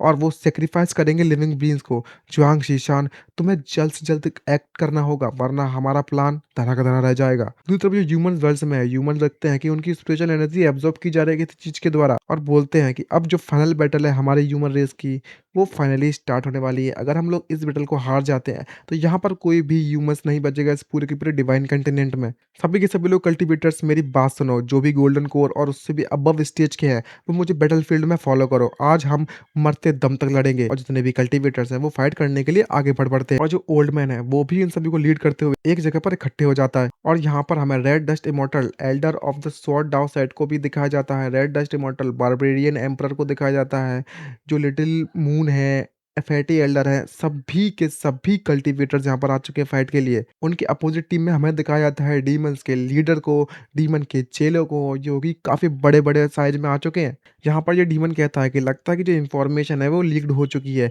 लेकिन तुम लोगों को देखकर लगता है कि तुम हमें रोक पाओगे? तुम हमारे सामने सिर्फ़ और सिर्फ़ चींटी सा मानो, हम तुम्हें कुचल कर रख देंगे। यहाँ पर दूसरा डीमन कहने लगता है जो last 2 remaining red dust immortals हैं, जो कि ह्यूमन रेस के बचे हुए हैं, और वो ऑलरेडी सभी लोग गिव अप कर दिए हैं क्या? जहाँ पर इमॉर्टल बताता है कि जो फॉर्मेशन का कोर है वो यहाँ पर मौजूद है। अगर मैं तुम सबको को यहाँ पर रोक देता हूँ, तो मैं स्टॉप कर सकता हूँ इस ब्लड सैक्रिफाइस को। तभी डीमन बताने लगता है कि हा हा हा, तुम्हें वाकई में ऐसा लगता है कि तुम एक्चुअली में ऐसा करने में कामयाब रहोगे? और तभी वो जोर से चिल्लाता है कि second wave true blood sacrifice अब स्टार्ट होने वाला है। तभी हमें स्टैच्यू को दिखाया जाता है, जो कि एब्जॉर्ब करना चालू कर देता है, और जो रिचुअल है वो फाइनली यहाँ पर स्टार्ट होता है। और उसकी एनर्जी वेव इतनी पावरफुल होती है, और उसकी रेंज इतनी ज़्यादा होती है कि पूरे के पूरे डिवाइन कंटिनेंट को एक ही बार में कवर कर लेता है। और भाई ये क्या, ये तो एक फॉर्मेशन ना, पूरे पूरे वर्ल्ड यानी कि अर्थ मान लो, और अर्थ के हर हिस्से को कवर कर रही है ये फॉर्मेशन। और जब ये ऐसा होता है तो हर चीज़ डिस्ट्रॉय होना चालू हो जाती है। तभी हमें सीनियर ब्रदर को दिखाया जाता है, जो कि देखता है कि ब्लड रिचुअल है वो स्टार्ट हो चुका है। तो अब जो सैक्रिफाइस रिचुअल अब चालू हो चुका है, तो अब समय आ चुका है कि मैं अपना पार्ट करूँ इस बैटल में। और मेडिटेशन करते हुए क्या लगता है कि सभी के सभी लिविंग क्रीचर्स हैं जो कि डिवाइन कंटेंट में मौजूद है, और वो इस लैंड को प्रोटेक्ट करने के लिए मेरी मदद करो, ताकि हम लोग डिस्ट्रक्शन से, जो किस्मत है हमारी डिस्ट्रक्शन की, हम उसको रोक सकें। प्लीज़ मैं चाहता हूँ कि तुम अपनी स्पिरिचुअल एनर्जी मुझे दे दो। और वो यूज़ करता है great dark formation divine guardian tree की, और जैसे ही वो एक्टिवेट करता है तो एक ज़मीन में से हरा कलर का बहुत बड़ा ट्री निकल पड़ता है, जिसे देखकर ऐसा लगता है जैसे कि ये कोई वर्ल्ड ट्री वगैरह है, जो कि फॉर्मेशन का मुकाबला करने में लगा हुआ है, जो कि आसमान से निकल रही थी। फॉर्मेशन का मुकाबला फॉर्मेशन से हो रहा है, जिससे कि जो रेड कलर की फॉर्मेशन है, वो डिवाइन कैंडिडेट की स्पिरिचुअल एनर्जी को, ब्लड सैक्रिफाइस को रोक करने की कोशिश कर रही थी, वो ग्रीन कलर की फॉर्मेशन उसे रोक दिया उसने। और जब ऐसा होता है तो इनका जो मेन लीडर है वो उसे नोटिस कर लेता है और बोलता है कि जो ब्लड सैक्रिफाइस है उसे टेम्पररी स्टॉप कर दिया जा चुका है। बाकी के डीमंस भी देखकर काफी शॉक होते हैं और बोलते हैं, तुम सभी के सभी ह्यूमंस बाकी में बहुत ही ज्यादा स्टबर्न हो, तो क्या हुआ अगर तुमने ब्लड सैक्रिफाइस को थोड़ी देर के लिए डिले कर दिया है? तुम सिर्फ और सिर्फ कुछ समय ही तो बाय कर पाओगे, लेकिन फिर क्या? उसके बाद क्या? तुम्हें डर के मारे तुम्हारी तो ऐसे-तैसे हो जाएगी। अब बेचारे बाकी के जो रेड डस्ट इमॉर्टल्स हैं वो कुछ कह भी तो नहीं सकते। इसको देखकर डीमन चिल्लाता है और कहने लगता है कि तुम किस चीज़ का इंतज़ार करने में लगे हुए हो? तुम्हें लगता है कि तुम्हारा जो प्रीशियस टाइम है जो कि तुम्हें अभी मिला रहा है, तुम उसे इस तरीके से वेस्ट करने में कामयाब रहोगे? तुम ऐसा वेस्ट क्यों कर रहे हो? अपना जो भी ट्रैक है वो जल्दी करो ना भाई, हम इंतज़ार कर रहे हैं। क्या तुम्हारे पास इतना कॉन्फिडेंस है कि तुम अपने आप पर इतना भरोसा करते हो कि तुम हमें हराने में कामयाब रहोगे? तभी वो इमॉर्टल मुस्कुराता है और तभी आसमान में एक येलो कलर की फॉर्मेशन आती है और उस फॉर्मेशंस में से टेलीपोर्ट होते हैं कुछ लोग, और ये कोई और नहीं बल्कि मैं हमारा एमसी और उसकी इमॉर्टल्स टीम के साथ वो आ चुका है टेलीपोर्ट होकर। जहाँ पर एमसी उन सभी को बताता है कि भाई सभी के सभी लोग मेरा इंतजार कर रहे हैं। क्या तुम यहाँ पर मेरे हाथों से मरने के लिए इंतजार कर रहे हो? ये देखकर डीमन शॉक होता है और कहने लगता है, क्या जो इमॉर्टल रियल में है वो एक्चुअली में यहाँ पर आ चुकी है फाइट करने के लिए हमारे साथ? तभी हमें दिखाया जाता है युंगजुओ को, जो कि एक डीमन को संभालेगा। दूसरी होती है यूजुओ जो कि दूसरे डीमन को सँभालेगी। तीसरा होता है नानजुओ जो कि तीसरे डीमन को सँभालेगा। चौथा होता है डोंगजुओ जो कि चौथे डीमन को सँभालेगा। ये देखकर जो इनका लीडर है वो कहने लगता है कि डैम इट! यहाँ तक कि जो हमारा जो एक बार ब्लड सैक्रिफाइस रिचुअल चालू हो जाता है, तो वो यहाँ पर हमारे लिए कोई भी खतरा नहीं होंगे। लेकिन अभी तक वो चालू नहीं हुआ ना, चलो। और बोलता है कि हमें स्काई में यानी कि आसमान में जाकर फाइट करनी चाहिए। ये देखकर ये खुश होता है और कहने लगता है कि यही एक ऐसी एग्ज़ैक्टली चीज़ है जो मेरे दिमाग में थी। और सभी जो इम्मॉर्टल लेवल के पावरफुल कल्टीवेटर्स हैं, वो आसमान में फाइट करते हैं, ताकि जो स्मॉल कल्टीवेटर्स हैं, उन्हें नुकसान ना पहुँचे। तभी छोटे-मोटे डिमन्स होते हैं, वो क्या लगता है कि जो बचे-कुचे ह्यूमन्स हैं, वो हमारे लिए बिल्कुल भी खतरा नहीं है। जाओ और इन सभी को मार दो। तभी हमारा एमसी अपने हाथों को आगे करता है और अपनी muscle immortal technique palm clap का इस्तेमाल करता है और एक ताली बजाता है। हल्क की मूवी तो देखी ही होगी, एक ताली बजाकर पूरे के पूरे आर्मी को वाइप आउट कर देता है। इसी तरीके से उसका प्रेशर इतना ज़्यादा होता है कि सभी डिमन्स पीछे हट जाते हैं। तभी फैटी एल्डर आकर उससे बोलने लगते हैं, कोई फ़र्क नहीं पड़ने वाला कि आखिरकार जो जो सेक्ट है वो किधर बिलॉन्ग करते हैं पास्ट में, क्या दुश्मनी थी एक-दूसरे के बीच में, क्या हेट्रेड थी, फ़र्क नहीं पड़ता।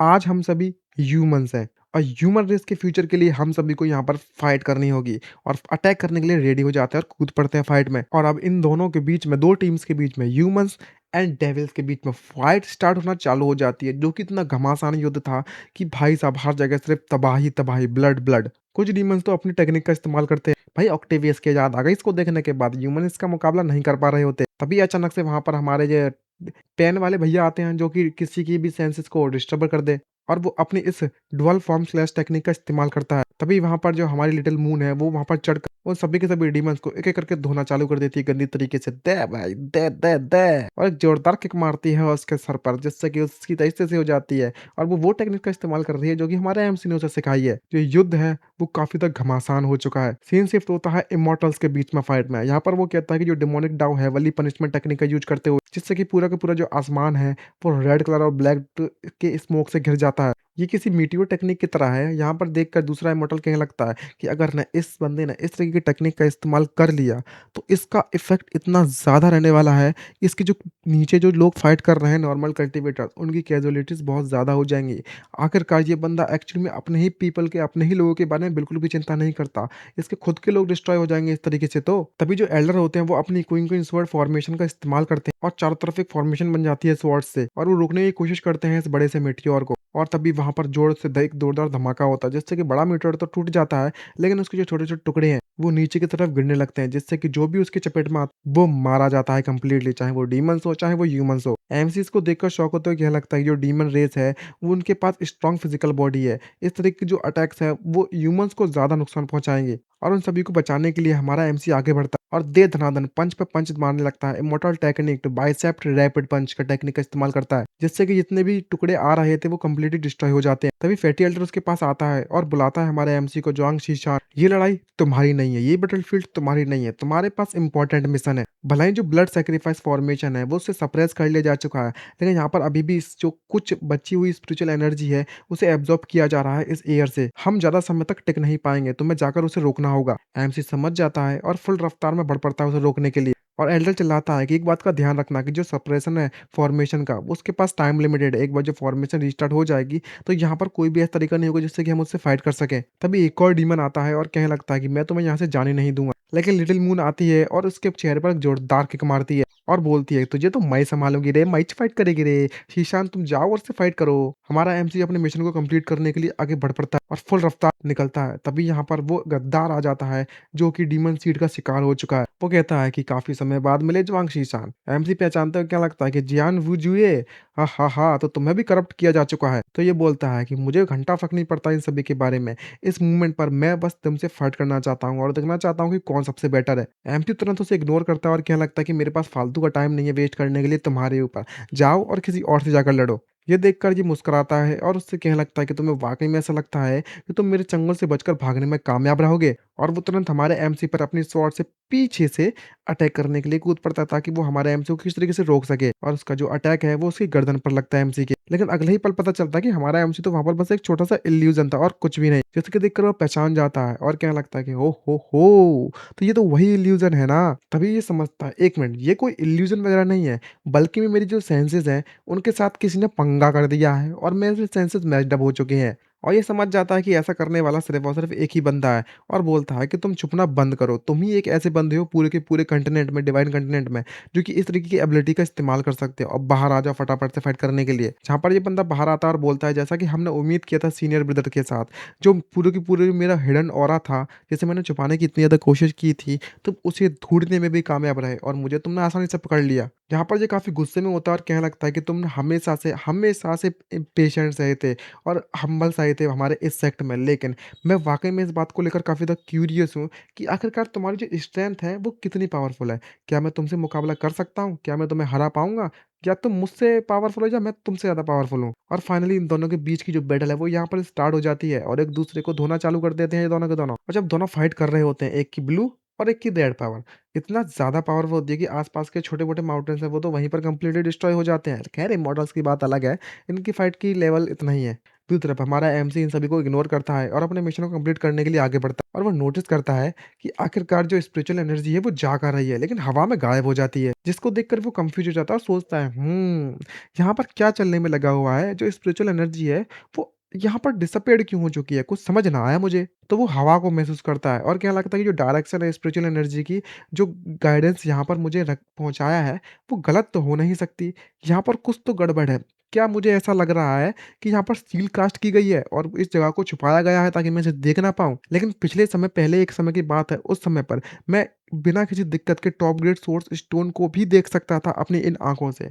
अब समय आ चुका है कि जो लिटिल ट्रिक है, वो मुझे बेवकूफ़ नहीं बना सकती, इसलिए मैं इसे क्रॉस करने में कामयाब रहूँगा, वो भी बिना किसी प्रॉब्लम के। फिर वो अपनी आँखों में सारी की सारी एनर्जी कंसंट्रेशन अपनी आँखों पर लगा देता है और कंसंट्रेट करने के बाद उन्हें ओपन करता है। और जैसे ही वो उसे ओपन करता है तो सामने उसे एक बहुत ही भयानक गेट दिखाई देता है, जो कि एक टेलीपोर्टेशन गेट है, एक सीक्रेट रियल्म का, जिसमें सारी की सारी स्पिरिचुअल एनर्जी एब्ज़ॉर्ब होने में लगी हुई है। और वो तुरंत समझ जाता है कि यहीं पर सारा का सारा कांड हो चुका है।